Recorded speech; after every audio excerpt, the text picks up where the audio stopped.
So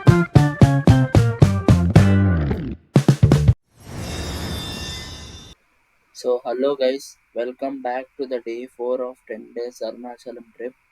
so ఇప్పుడు time వచ్చేసి 1:39 అవుతోంది. చూశారు కదా, మనం బయలుదేరి అరుణాచలం గిరి ప్రదక్షిణకి వెళ్దాం. సరే పదండి ఫ్రెండ్స్. మేమున్న ప్లేస్ నుంచి టెంపుల్ 4 కిలోమీటర్స్ ఉంటుంది. ఇప్పుడు మనం కార్ పార్క్ చేసి గిరి ప్రదక్షిణ స్టార్టింగ్ ప్లేస్కి వెళ్దాం.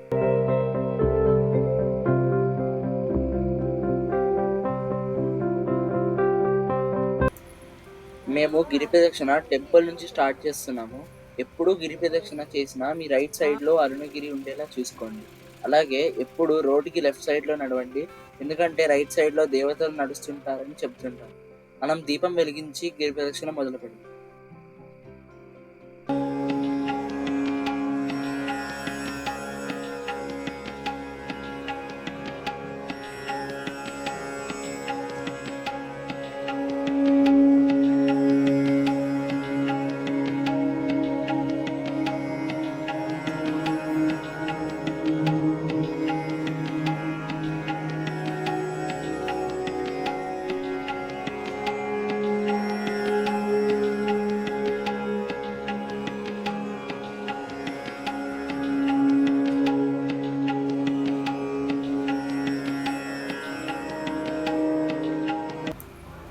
మొత్తానికి మనం గిరి ప్రదక్షిణ స్టార్ట్ చేసేసాము. టైం వచ్చేసి 2:30 అవుతుంది.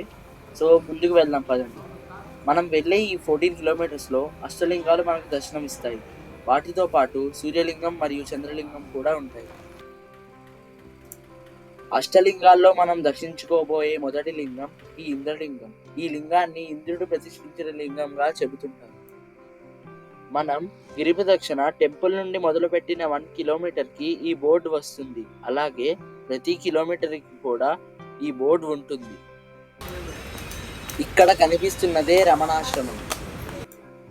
అక్కడ నుండి ముందుకు వెళితే ఈ పెద్ద రాముడి పాదాలు ఉంటాయి. గిరి ప్రదక్షిణం రూట్లో మనకు చాలా టెంపుల్స్ ఉంటాయి. అన్నిటినీ దర్శించుకోవడం కష్టం అనుకుంటే బయట నుండి దర్శనం చేసుకోండి. నెక్స్ట్ మనకు అగ్నిలింగం వచ్చేసి 500 మీటర్స్ దూరంలో ఉంది. ముందు నడుస్తున్నది మా తాతగారు. ఈయనకు కాలు నొప్పులున్న అరుణాచల శివ అనుకుంటూ నడుస్తున్నారు. మనం అగ్నిలింగం దగ్గరకు వచ్చేసాం. మెయిన్ రోడ్ నుంచి 100 మీటర్స్ లోపలికి వెళితే మనకు అగ్నిలింగం వస్తుంది. మనం దర్శించుకుంటున్న రెండవ లింగం ఈ అగ్నిలింగం. ఇది అగ్నిదేవుడు ప్రతిష్ఠించిన లింగం అని చెబుతుంటారు. స్క్రీన్ మీద కనిపిస్తున్నవి అరుణాచల గిరి ప్రదక్షిణ ఫలితాలు. మేము ఇందులో సోమవారం నాడు గిరి ప్రదక్షిణ చేస్తున్నాం. నెక్స్ట్ మనం యమలింగం దగ్గరికి వచ్చేసాం. మనం దర్శించుకుంటున్న మూడవ లింగం ఈ యమలింగం. ఇది యముడు ప్రతిష్ఠించిన లింగం అని చెబుతుంటారు. ఏ రాసుల వారు ఏ లింగాలను దర్శించుకుంటే మంచిదో మనం ఇక్కడ చూడవచ్చు. నెక్స్ట్ మనం సూర్యలింగానికి వచ్చేసాం.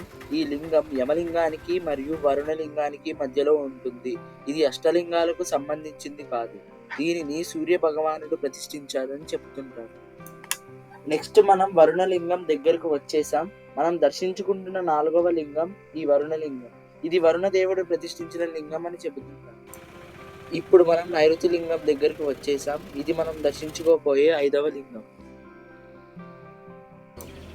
మేము వాయులింగం చేరుకునేసరికి తెల్లారిపోయింది. మనం దర్శించుకుంటున్న 6వ లింగం ఈ వాయులింగం. ఇది వాయుదేవుడు ప్రతిష్ఠించిన లింగం అని చెబుతుంటారు. నెక్స్ట్ మనం చంద్రలింగం దగ్గరికి వచ్చేసాం. లోపలికి వెళ్దాం పదండి.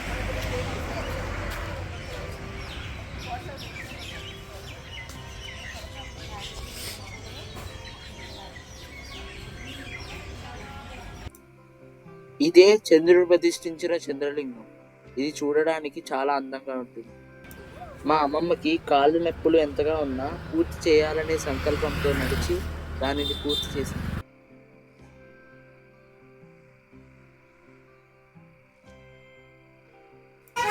మనం కుబేరలింగం దగ్గరికి వచ్చేసాం. టైం ఇప్పుడు 7:30 అవుతోంది.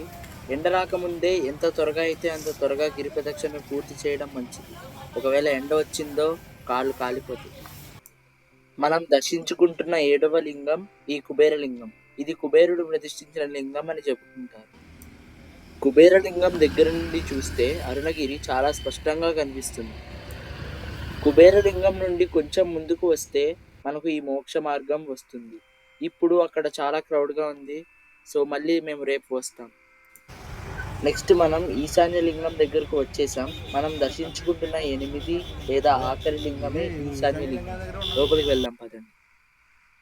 ఇదే ఈశాన్య లింగం. ఇప్పుడు టైం వచ్చేసి 9:30 అవుతుంది. మనం మొత్తానికి టెంపుల్ దగ్గరికి వచ్చేసాం. ఒకసారి దేవుడికి దండం పెట్టుకుని మళ్ళీ రూమ్స్కి వెళ్ళిపోతాం. సో ఇది ఫ్రెండ్స్ ఇవాళ వీడియో. ఈ వీడియో కనుక మీకు నచ్చినట్టయితే లైక్ చేయండి, షేర్ చేయండి అండ్ సబ్స్క్రైబ్ చేయండి. పక్కనే ఉన్న బెల్ ఐకాన్ మాత్రం కొట్టడం మర్చిపోకండి. మళ్ళీ డే 5తో మీ ముందుకు వచ్చేస్తాను. Until then bye by.